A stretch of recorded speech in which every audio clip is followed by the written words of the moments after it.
Tonight we continue chapter 35 and explained what is the advantage of action. Why is it uniquely fuel for God's flame? So this class I wanted to dedicate for a woman who is right now going through labor, and everything should be good and blessed for her and for her child. We are in the middle. The middle is really the very beginning of chapter 35. We said last week that chapter 35 begins a new subsection of Tanya. We had 1 through 17, the long road of creating a relationship with God, thinking, contemplating, meditating, creating a love, creating a fear. And then we had the short road, so to speak, of 18 through 25, where we say, hey, I have this love of God. I just have to uncover. And 18 through 25 is uncovering my love of God, uncovering my fear of God that's actually embedded in my soul, embedded in every one of our souls. It's a deep road. We had a lot of things that we spoke about and chewed over to really get the intensity of this, the messages we were sending ourselves. But when we can do it, there's an enormously powerful love and fear embedded in our souls.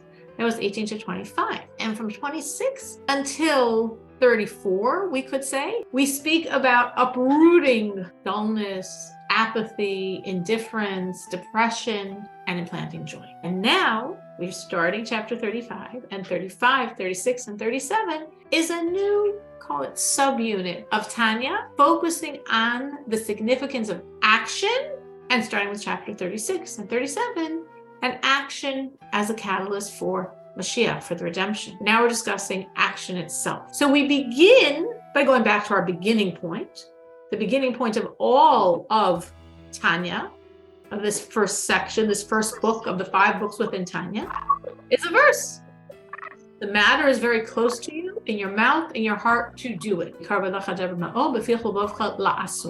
And we question the syntax. We question the order of this verse. We're being told it's so close to serve God in your mouth, verbally, in your heart, mentally, emotionally, to do it action, speech, thought, action. That's not the list. We either say from inside to outside, thought, speech, deed, or we say from outside to inside, deed, speech, thought. But we never say speech and then thought and then deed. That's like weird. So why is the verse constructed? The second question we raise, the more philosophical question, but of course both are coming to the same point, is why is God doing this? He's taking a piece of himself, me, my soul, a piece of him. Obviously he cares a lot, this is him. And he puts it in an animal soul. All of our souls, our godly souls, do not directly interface with our body because the body is obviously physical and the soul is so intently spiritual. The soul is a piece of God. The essence of our soul is from the essence of God. So a godly soul, a physical body, no, we can't interface. So what's the transfer from the godly soul to the body? The animal soul. But the animal soul is not from God matter, so to speak. It's a spiritual entity, as is your evil inclination. But it's not from holy matter. It's from spirituality that's going through a conduit that blocks and conceals that spiritual energy. The animal soul is that intermediary conduit that we call Kabbalistically klipas noiga, which means its spirituality is blocked, but we can access it if we work. Unfortunately, very often it's ruled by our evil inclination, which is also an angel. But again, spirituality is so blocked and we can't even access it. So my godly soul, the most holy thing there is, not just to me personally, I care a lot about my godly soul. It's not creator, but it's not really creation. It's literally God. God's essence energies are the essence energies of my soul. My soul is the highest thing there is beyond all creation. In this animal soul, in this body, what's the point? If I thought I'm going to do a lot of work and I'm going to transform that animal, so there's a point. And that's the road of the purely righteous. We call it tzaddik, who truly destroys his evil inclination and transforms his animal soul to work with his godly soul. I see the point. But that's not true for the rest of us. We're going to spend the rest of our life struggling with our animal soul and our evil inclination. Of course, we know it's coming, the redemption's coming. We don't have this eternal road ahead of us. But if you take a step back and think about it, it's a whole lifetime.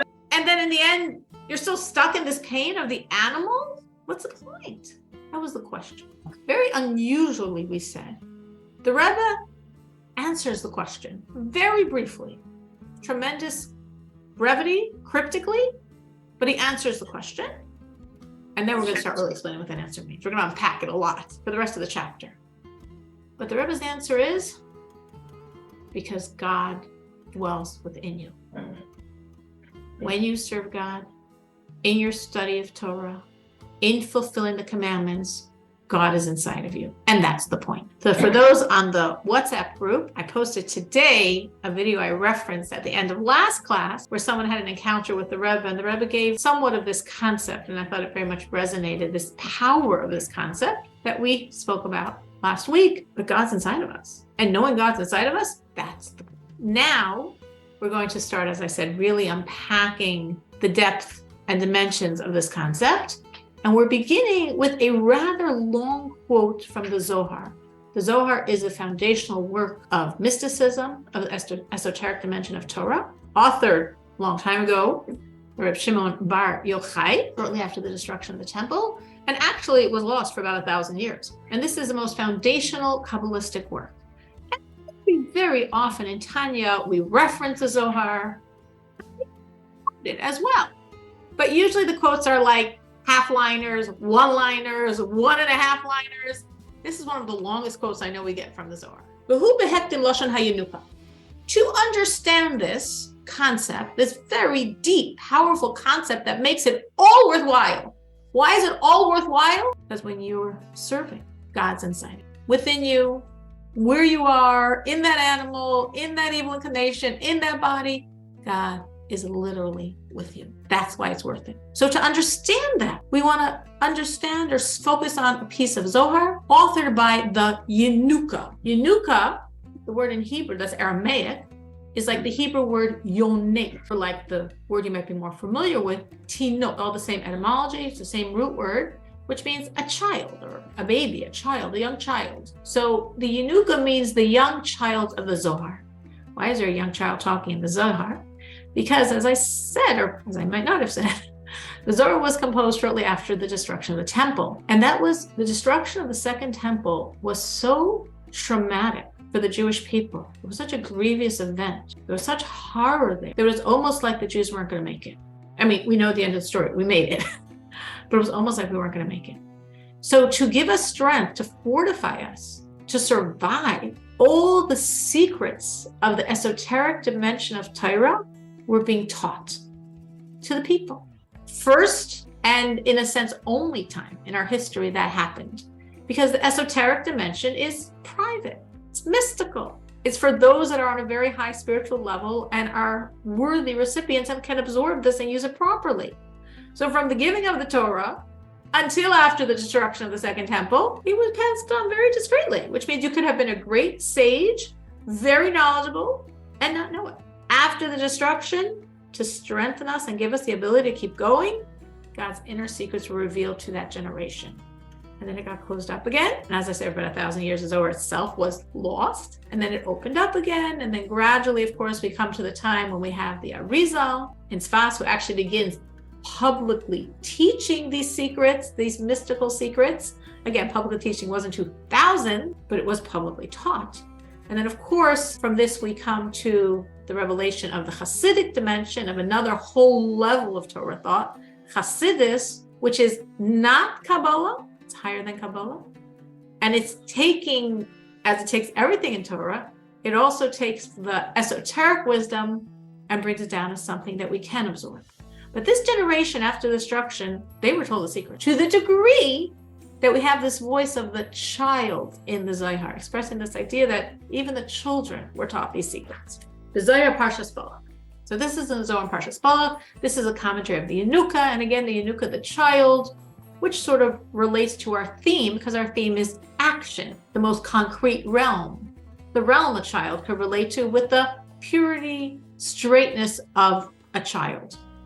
And that's what we're emphasizing, he's a child. We don't know his name, so to speak. We're not told his lineage. He's the child, representing the energy of a child, focusing on action. Al pasuk, hachacham einav beresh. Okay, so in Parshas Balak, the Yenuka is talking based off this verse The wise man, the wise one, his eyes are on his head, in his head.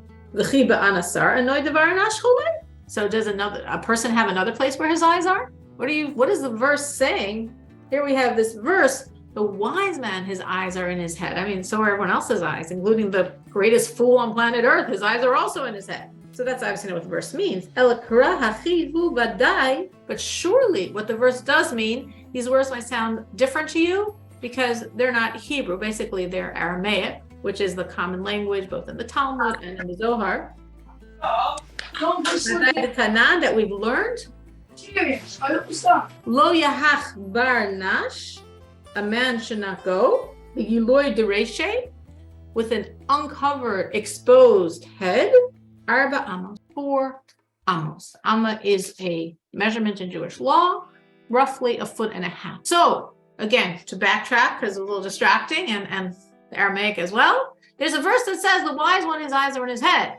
And the Yanuka says, everyone else's eyes are also in their head. And he said, this relates to another concept that our sages teach us, that a man should not go bareheaded. Now, of course, we all know the concept of a yarmulke, or as they call it, kippah, which is, of course, a tremendous distortion of the original concept, yira malka. That which covers your head is to evoke a yira de malka, a fear of the king, an awareness, a reminder. Of course, we know in other circles, they think it's more honorable to go the other way. And in Judaism, we said, have something on your head to remind you there's something over your head, to inspire you with a fear of God, an awareness and awe of the king. Note, women do not need to do this. We have a natural fear of the king. We're okay. But a man should not walk 6 feet. Of course, people are much more careful than that. But originally, this idea is 6 feet with their heads uncovered, because we always want to remember what's on top of our head. So that concept, which here we've been quoted Kabbalistically, of course, also legal concept, relates back to this verse the Yanuka is saying. My time, what's the reason? Why can't a person go bareheaded? Why do you have to have your head covered? Because the presence of God, the Shekhinah, the divine presence, is resting on your head. So we want you to be aware that God is hovering over your head. We want you not to forget that. So we are putting something very tangible on your head. Reminder to you of God that's on your head. If so, the Yanuka continues, so every wise, his eyes, and actually everything about him, not just the eyes, everything should be focused on his head. Meaning to say, not on your hair, not on your skull, and that which is resting on your head. So when your eyes are focused there, when you're focusing on that which is resting on your head, so then you know, then you realize that light that's shining on your head needs oil. It needs fuel. It needs a combustible. It needs something so the light will be maintained on your head. And now, to explain why I need fuel to keep the light of God on my head, I mean, I'm a Jew. God's on my head. I'm a Jew. What's this oil business? Why do I need to keep checking my head to see if I've got the fuel to keep God's light shining on my head? So the Yanuka gives us a parable. This is all the voice of the Yanuka, the child of the Zohar. Begin de gufa de barnash ipsila, because the body of man is a wick. Unahira adlik le'ela, and on that wick is the flame of God's presence. That's why you need oil. You have a wick naturally. We're all God's wicks, and we're attracting a flame. But envision a wick without oil. The flame's just going to burn it up and leave. And therefore, the Yanuka said, don't worry, when I finish reading this, I'll review it. I know it was a lot of detail. I just want to get through this whole piece of Zohar. And therefore, King Solomon cried out and said, Now here again, this is a quote. V'shemen al roshcha al yachsar. Make sure there's not oil lacking on your head. Make sure there's not that fuel missing, because you need the fuel to maintain the flame of God on your head. And what is the fuel?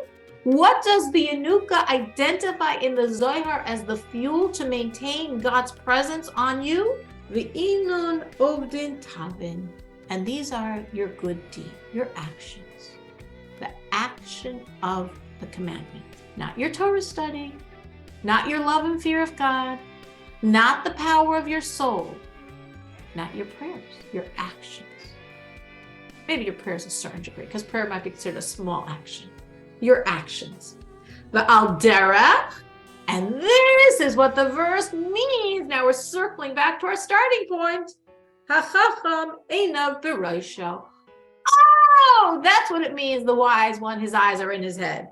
Ad kan lashono. Until there is the quote from the Zohar. All right, that was a long piece of Zohar, and again, it was Aramaic. So a little bit challenging the language, though it's sort of similar to Hebrew. A lot of the words maybe people recognize from the Hebrew. Let me review it. So we're having a discussion in the Zohar. We're focusing on this verse. The wise man, his eyes are in his head. And the Yanuka, the child, says, that's weird. Where else are a person's eye? And he said, no, that's not exactly what King Solomon meant to tell us. He meant your eyes are in your head if you're wise. If you're wise, you're focusing, your eyes are focused on your head. Well, why are my eyes focused on my head?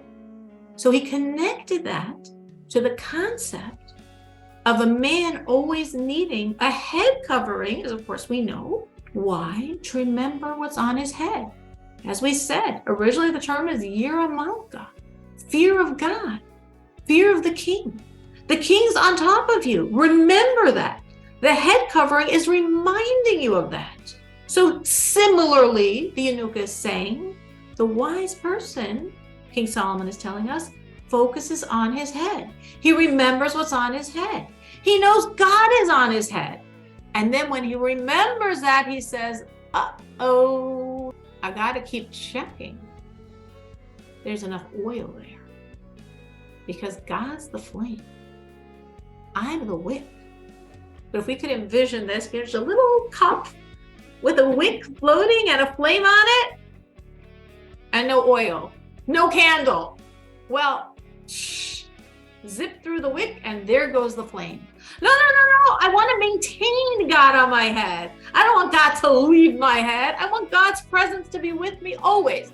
Now, of course, as we'll discuss in the chapter, if you're serving, if you're not, if you're a Jew, if you're a pencil, obviously, God is all there is. There's always God. But we mean here God's presence, which we'll discuss in this chapter what that means.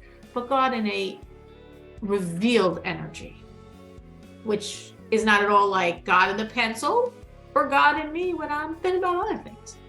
I want God revealed on my head. I want to get it. I want to feel it. I want to be changed by it. I want a revelation of God on my head. Okay, well then just envision. Here's the flame. Here's the wick.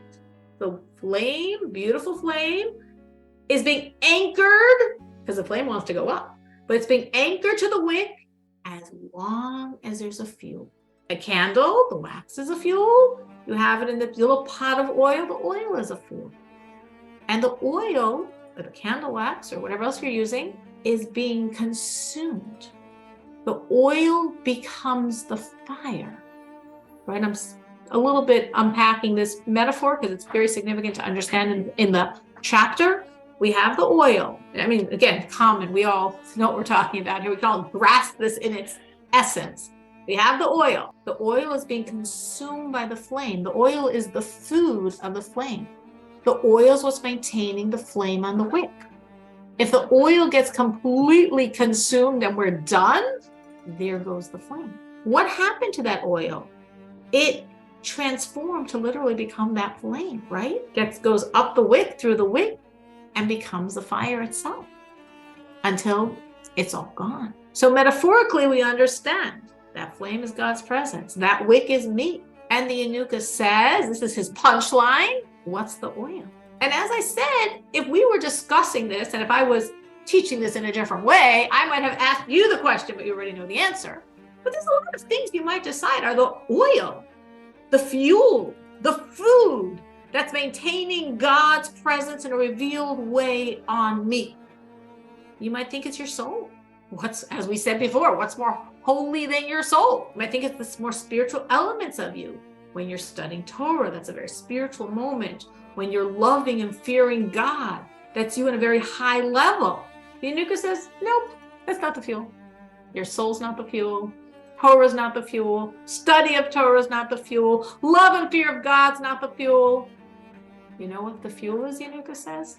The action of serving God. That's the fuel that maintains God's presence on you. And that's why a wise person is always checking his head, so to speak, to make sure there's enough oil, to make sure he has this constant supply of actions of service, good deeds, the commandments, the mitzvahs, to maintain God on his head. As I said, it's very unusual for Tanya to have such a long chunk of Zohar, but it's very foundational to the rest of this chapter. So now we can understand this. Because truly, why are the actions of service, the commandments, why are they the oil of God's presence? Oh, they're the oil. Yes, God wants us to do the mitzvahs. He wants us to do those actions. And also my soul, or Torah study, or love and fear of God, like those are very holy things. They are. We believe in them. We speak a lot in Tanya about them. Once we finish this unit of 35, 36, 37, we're going to start with 38, all about love and fear, ultimate in chapter 38. But in chapter 35, we're saying, no, it's not the oil. It's not going to keep God in your head. Well, why not? So that's what the Rebbe is going to discuss. And again, of course, this is all going, as we said before we started, for us to really get the power of the action. Now, for those following the Tanya of these days in the Chitas, we were actually speaking in a similar, slightly different vein, but we were speaking about that. Thank you, Esther, that I could see your face. That is so nice. We were speaking about through action, through the commandments, the study of the commandments and the fulfillment of the commandments, we understand those things. So we grasp them in their essence. You know, like if you're talking about the laws of blessings, we know what food is, we know what eating is, we know what talking is. So we totally grasp the idea of making blessings on food. All things we're very familiar with in our world. So we're grasping in its essence, which means we're grasping God in his essence in a way we will never get if we're studying mysticism, esoteric dimension, Hasidic philosophy. Those are all very important things to do. But this grasping of really what we're talking about, that's when we talk about the concrete details of planet Earth, which is the realm of action. So that's the Tanya of these days, really actually bringing this idea out from that vantage. And we'll see what the Rebbe is going to develop in this chapter. V'hine, be'er mashal zeh. So let's unpack this metaphor, this parable. Let's explain what's it talking about. Shehimshil or hashchina or haner. That the Yanuka is comparing the light of God, the light of God's revealed presence, to the flame, the light of the candle. She'eno meir v'nechaz b'psila b'li shemen. Why did he pick that metaphor? Now, of course, as you're probably familiar with, flame, fire, is very often our metaphor of choice for godliness, because it's a very spiritual thing in our physical world. It has that spiritual energy to it. And of course, fire ascends, its movement is upward. So it's very natural for us to think of fire, of light, as a metaphor for God. But here we're getting more specific than that. We're saying fire also needs a fuel to be maintained. And that's the significant point we're focusing on here. That it's not going to stand that wick without oil. And similarly, the divine presence will not rest, meaning be revealed, on the body of man, That's compared to the wick. We're the wick of God's candle. Ella ayadei maisim toivim dafka. Only by good actions, only by the fulfillment of the commandments of action. V'dola, my soul's so holy. No, not going to cut it. Your soul, the power of your soul, which seemingly is much more powerful than a commandment, not going to keep God on your wick. But why not? My soul is a piece of God, literally. That's more intense than a commandment. Why isn't she the oil for my wick? So again, the Rebbe here is expressing very clearly this question that we're raising now. We are raising the question because, of course, we want to understand the supremacy in these chapters of action.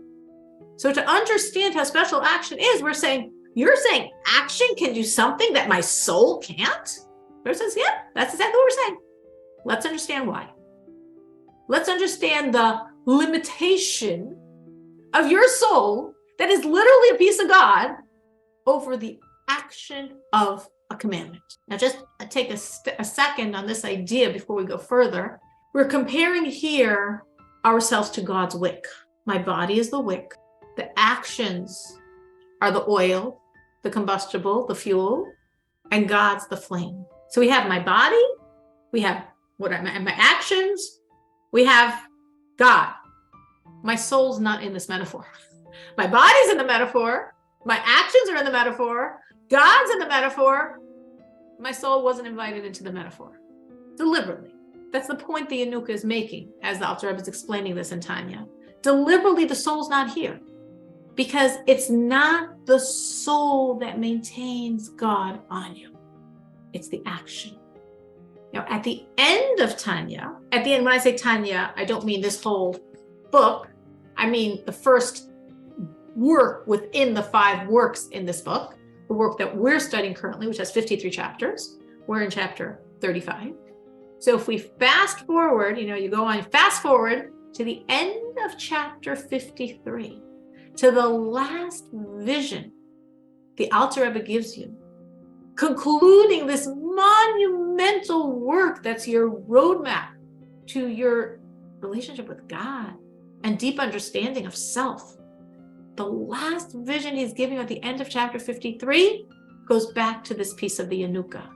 Goes back to the vision of me as God's wick, as the wick holding the flame of God on myself. And the Rebbe says there, when there's a wick and there's a flame on it, the wick starts getting charred. It's not completely burnt up, because if it was completely burnt up, the flame would leave. So we want to maintain that flame on that wick forever. But the wick's getting charred bit by bit as it holds that flame. And the Rebbe says that's us, because we're God's wick. And as the flame of God is on my body, not on my soul, on my body, it's charring away the impurities. Bit by bit, all those impurities are charred away as I maintain the flame of God on the wick of man. So that's very significant, that wick for God's flame is not my soul. My soul's perfect. My soul was perfect before I entered this world. It's my body. But my body is the wick. My body is holding God's flame, and my body is getting charred. Her impurities are getting consumed. All the little dark spots are getting eaten away as we maintain the flame of God on us through our action, through the commandments. The Rebbe is now going to say, and what's the problem with my soul? Let me hear. So it's understood to every wise person, to every knowledgeable person, someone knows a lot of esoteric thought. Kihine nishmas ha'adam, the soul of man, the Jew, afilu tzaddik gamor, even the greatest tzaddik. A tzaddik means a completely righteous person who is so godly that he has destroyed his evil inclination, that troublesome angel we struggle with our entire life. He's destroyed his evil inclination. And therefore, he's transformed his animal soul, the animal energies, to godly. Even that person, he's serving God with absolute awe, with the highest level of love, with a love that's like a delight. As we learned in chapter 9, a love like we're going to experience, except we're not going to be there because we're having the redemption. But in previous history, when someone passes away and they go above to the realm of divine reward, to the Gan Edens above, then they experience delight in God. And this holy Jew is experiencing it when he's still on planet Earth. That's the intensity of his love. That's the intensity of his awe of God, if you can imagine. The most perfect, holy, godly person. Nevertheless, even for him or her, what's the problem? They're not completely nullified, that they have zero, no existence at all. Which is what you need to be completely subsumed, completely nullified in the light of God. To be so fused that there's no beginning and no end, know where God starts, where I start, where I stop, where he stops. It's one. He's a person, a soul who loves and fears God, separate. What is the Rebbe saying here? What the Rebbe is saying here, and this is a fundamental concept. Thank you for uncovering your screen for a minute or two. I so love when I get to see people. Thank you, Esther and Galia. I really appreciate that I'm talking to people, everyone else too, but it's so nice to see faces. So, what is the Rebbe saying here? The Rebbe is saying, the holiest person on planet Earth. Of course, every generation has the holiest people, the most godly people, which in the Hebrew we call a tzaddik or tzaddikim. They're structured like a pyramid, meaning even within holiness, layers, and then fewer, even more holy, and then fewer, even more holy, and then fewer, even more holy, till we come to the very, very, very tippy top where you got one, as we're told, tzaddik yisod olam, that one singular tzaddik, the most holy, godly person who is literally the foundation of the world, that the entire world rests in his merit. Even he, the Alter Rebbe is saying, has a limitation. The limitation of being a thing. A very, very subtle, slight thing, but still a thing. Meaning, all of creation and every single one of us, for our entire existence, including all our previous incarnations, all in essence have the same journey. The journey is nullification to God. To burst any bubbles, the journey doesn't stop after a person passes away. The expression in the Jewish vernacular is like, well, once a person passes away, then they can actually relax. But Hasidic thought says, no, we're not relaxing, then we're still working. What are we working on? Higher and higher levels of nullification to God. You're not working with your evil inclination, you're not working with the body, but we're still working. We're still stripping away layers of self that's a barrier between us and God. Absolute nullification. So even this most godly person, who's there, he's at the top of the pyramid, he still has a level called existence. Now, it's a very subtle level, it's a very slight level, and in Tanya, the way we talk about it, we wouldn't even think he really has it. It's so subtle. Meaning, let's say we are like, completely, or me, completely colored in, really thick, really there, really separate. As you work your way up the spiritual ladder, we sort of fuzz it out. It starts getting grayer. Maybe there's even parts that are white. You get more and more refined, more and more transparent, more and more clearly, purely God. But if you get to the very, very top, the Rebbe is saying, there's that slightest self. It's very slight. It's not even the self of body. It's the self of soul. Meaning, to explain my point, as is explained in another section of Tanya, Hillel the elder, the original Hillel, says in the Talmud that for a few days in a row, when he was teaching his students, he'd have to stop. He said, I've got to take care of the poor unfortunate. And he would leave, sort of quickly. And And then he'd come back and continue teaching. And the students were like, curious. Who is this poor unfortunate that gets Hillel's attention? Like, this is cool. We want to find this out. Let's get the scoop. So they, rightly or wrongly, followed him. And they saw there's two versions in the Talmud, as there often are. Either he was eating or he was bathing. And when he comes back, I'm sure they said it far more respectfully than I'm going to say it right now, but like, Hillel, what's going on? Who's that poor unfortunate? My body. That's the poor unfortunate. I was taking care of her needs. No sarcasm. Absolutely, seriously, this is a poor unfortunate. Why did Hillel talk about his body as this third person? Because that's how he viewed it. Because someone who's on the level of Hillel is so nullified, is so transparent to God.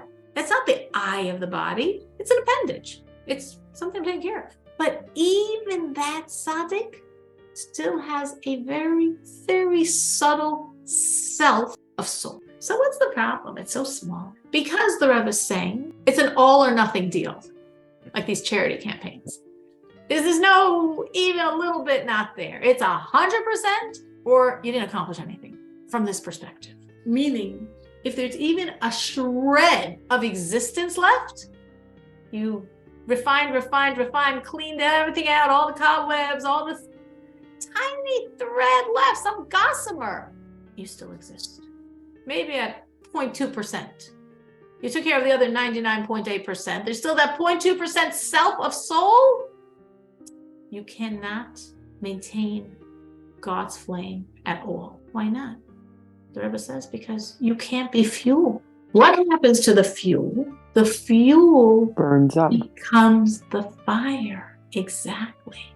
The fuel becomes the fire. The fuel is the food. It transforms. It's being, imagining up that wick of man to become the fire. The only way it can be part of the fire of God is if there's zero existence. Nothing else works. So if you are completely coarse and materialistic and haven't worked on yourself at all, and you've got like 100+% existence, and if you're this greatest, holiest person on the planet and have point something of existence, it does make a difference. Doesn't make a difference. 100%, 20%, 0.5%, as long as there's something, you can't become the fire. And therefore, you're not the fuel for God's flame at all. It's a very powerful thing the Rebbe is saying here. Because on one hand, it's like so deep. On the other hand, it's so practical. It might seem like a downer, but it could also be actually a tremendous up. Because I don't think any of us have the aspirations of being that one holiest person on the planet. But all of us can do a mitzvah. All of us can do an action. All of us can put a mezuzah on a doorpost, can eat kosher food, can make a blessing after we use a bathroom, can give charity, even a few coins, can dress modestly. We don't have to be the holiest person.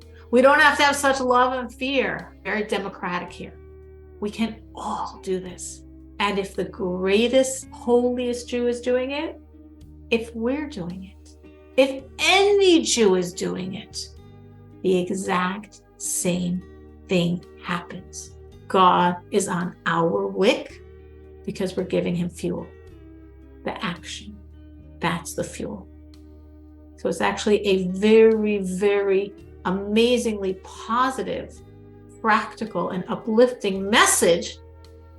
If the holier the more God you had, all right, you got a lot of work you got to do here.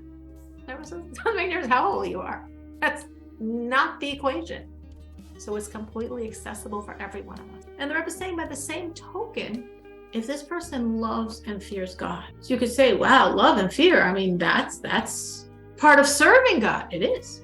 It's a commandment to love, to fear. So that service of God, that should also be the fuel, which would mean this very holy person has a big edge because he can love and fear God in a way I definitely don't.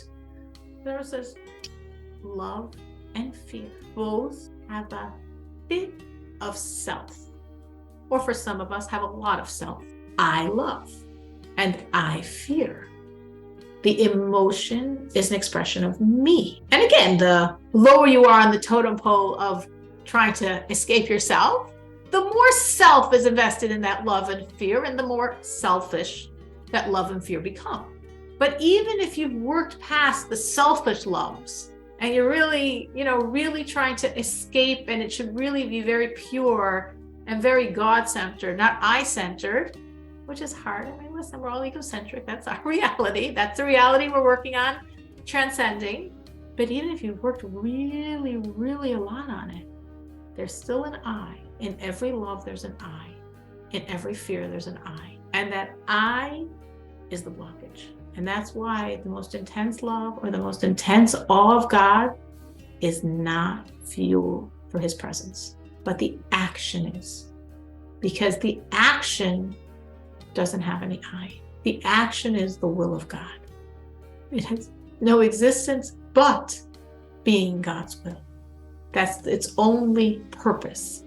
And as such, it's seamless. It's naturally subsumed into God's flame and becomes that fuel fire that maintains God on your wick of self. Any questions? How about the difference of doing the commandment, but if there was a tremendous challenge and then you overcome the challenge, like the degree of how you're doing it, does that impact the results of what is being accomplished? From this perspective, no.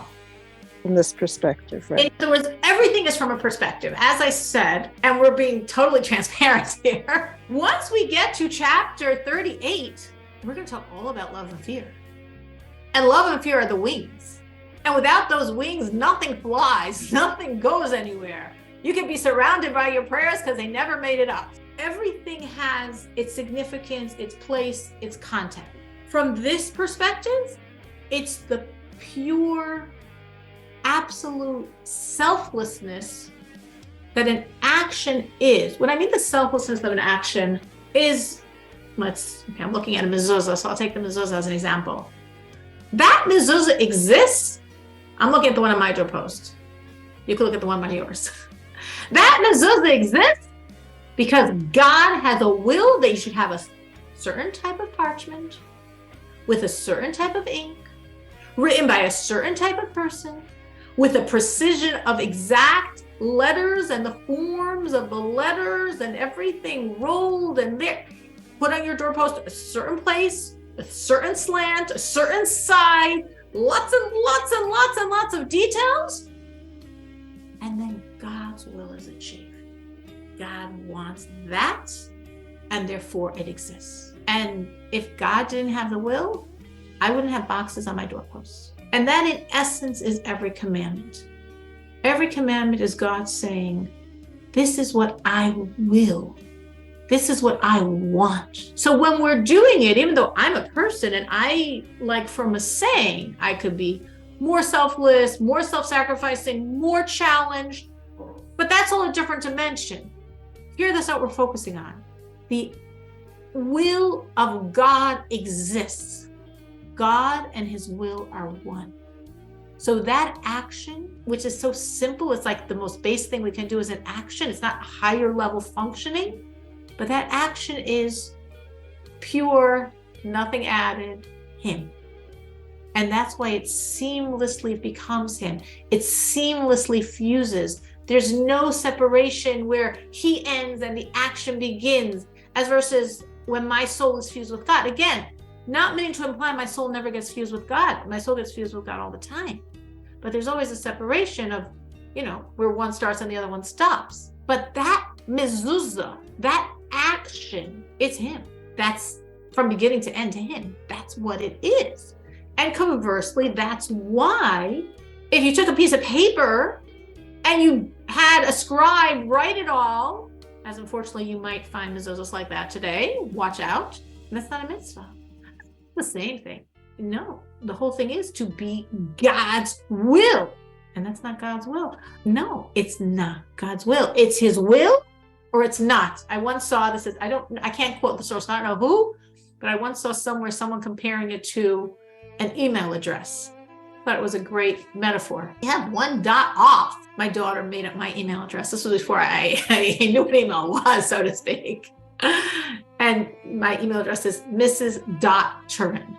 Well, if you don't put in the dot, it doesn't work, and I don't get it. And that's like the commandments, because when it is, it's God energy. It's his will. It's him. And if it's not exactly precisely, then it's a box on your doorpost. So that's the advantage of a commandment, of an action, where it's not me, my self-sacrifice, the challenges I have, that's me. But once it's me already, it's not pure 100% him. The mitzvah is pure 100% him. So then what difference does it make if I'm challenged and it's really hard, or if it's easy? It makes a difference in a lot of other dimensions. It makes a difference in how God values it. It makes a difference in the flow of blessings that are going to come to me because of it. It makes a difference in how that commandment impacts and changes me. In all those dimensions, my struggles make it different. But in terms of creating God energy, his will, him, it doesn't make any difference. And that was the point I was making, that the holiest individual and me are doing the same thing here. Because it's not about me. It's not about if I love God more than, if I fear God more than, if I'm more invested than, if it's more self-sacrifice than. It's got nothing to do with any of that. This is God's will. And God's will and him are one. So through that will of God that we are fortunate to be able to create, every time we do an action, here's God's fuel right here through me.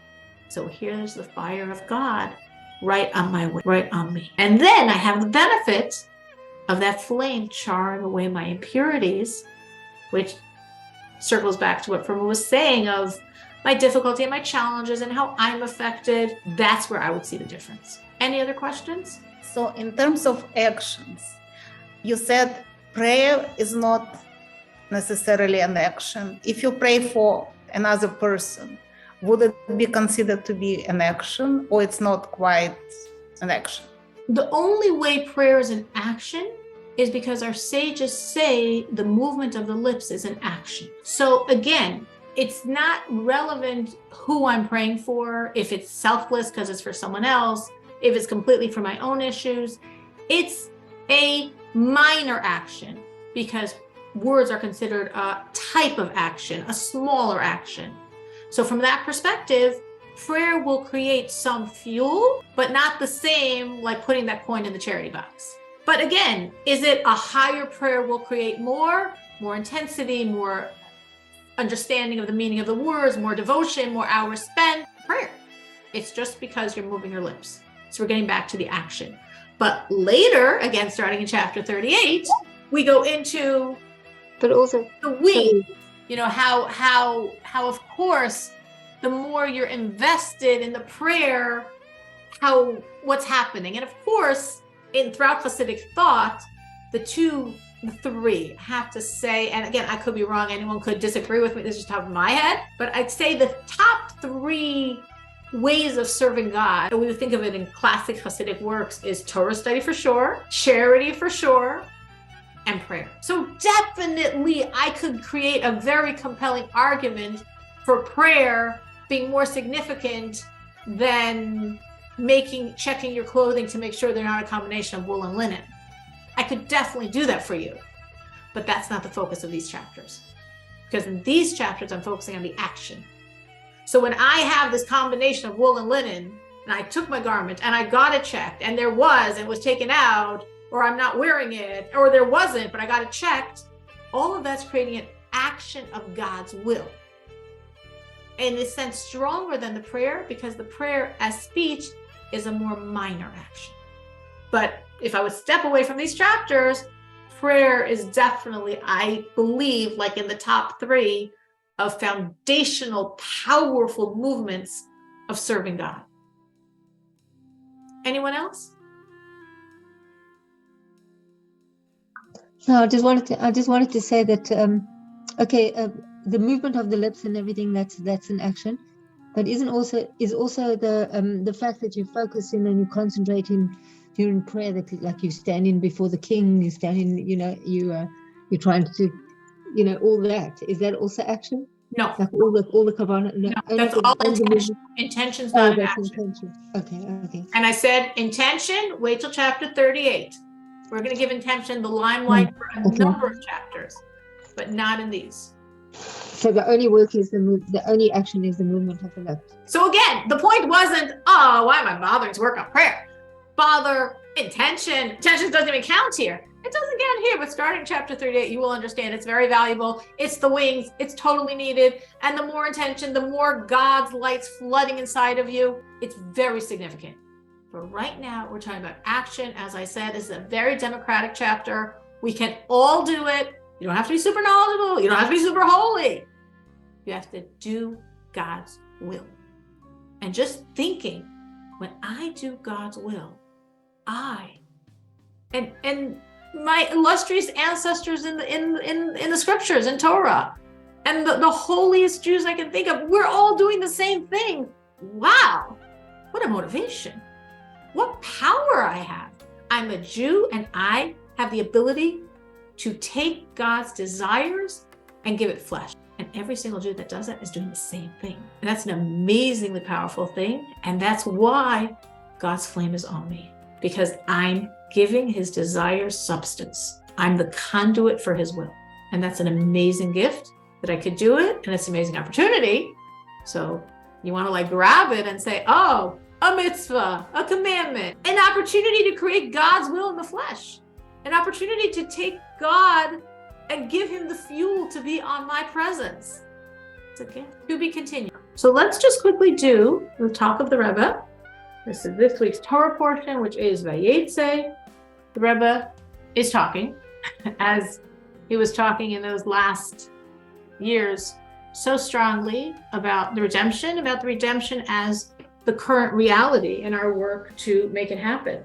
So the Rebbe says that we have surely in this generation fulfilled all the signs of the sages about the coming of the redemption. It's not just our work. We have this enormous reservoir of all the work done, of all the generations, like the famous metaphor of that little midget, but on the shoulders of such a giant. So we're just doing that little extra bit to finish the job off. And the Rebbe says, especially if we think of the service of all of the Rebbeim throughout all the generations, how much they have done to bring the redemption. Until the work of the previous Lubavitcher Rebbe, the Rebbe Rayatz, we have finished all refinements. This was a very big bombshell when the Rebbe said it. In Hasidic and Kabbalistic thought, the process of this world's journey through exile is to refine the godly sparks that were trapped here through what Kabbalah calls the shattering of the vessels, a precondition to our world, Shviras HaKelim. And we're told there are Rapach, 288 shards of these vessels that are embedded in our world, and our job is to extract them. And as we serve God and as we do the commandments, we're extracting bit by bit those shards, those sparks of God's energy. When the Jews left Egypt, as it says, they took with them Erev Rav, the Erev Rav left with them. Rav is a numerical value 202. It's explained Kabbalistically that 202 of those 88 sparks were refined through the fires we went through in Egypt, which means since Egypt, we have 86 left we've been working on. And when we're done those 86, we're done. Redemption, here we are. The Rebbe said in this talk, we're done. The work of birur, of refining the sparks, has been finished. Past tense. History, which meant, right away, I remember when I was learning, it was like, what? And I'm still in Chicago. It doesn't mean we stopped doing the commandments, but we're doing them now, probably to achieve what we'll achieve with the complete revelation of Mashiach and the commandments. Fusions of God's energy, what's called Kabbalistically yichudim, godly fusions that are created, because that's working only with the godliness. The work with darkness, extracting the sparks, we finished. An amazing sentence, an amazing concept that's really saying that's how there or here we are. We are so here that the service needed in exile the service of working through the darkness, getting out those sparks embedded in the darkness. We did it. We're done. We're just now focusing on light, on fusing God's energies together, on redemption. So this was from 1991, this Shabbos, which means it's been a long time that we're saying, okay, we're all ready. Spiritually, we're all ready. That's why the Rebbe says, it's all here. Open your eyes. The messianic foods, Leviathan, Shorabor, Yain HaMeshumar, they're all on the table because the sparks are all extracted. It's all done. Just waiting to see the complete revelation of Mashiach now, which of course is what we've been working on, our work of accepting Mashiach and causing his revelation for all these years. Thank you so much for joining, and we should really have an amazing week and have a lot of joy and energy when we do those basic actions, because we're doing something really amazing. Amen. Thank you.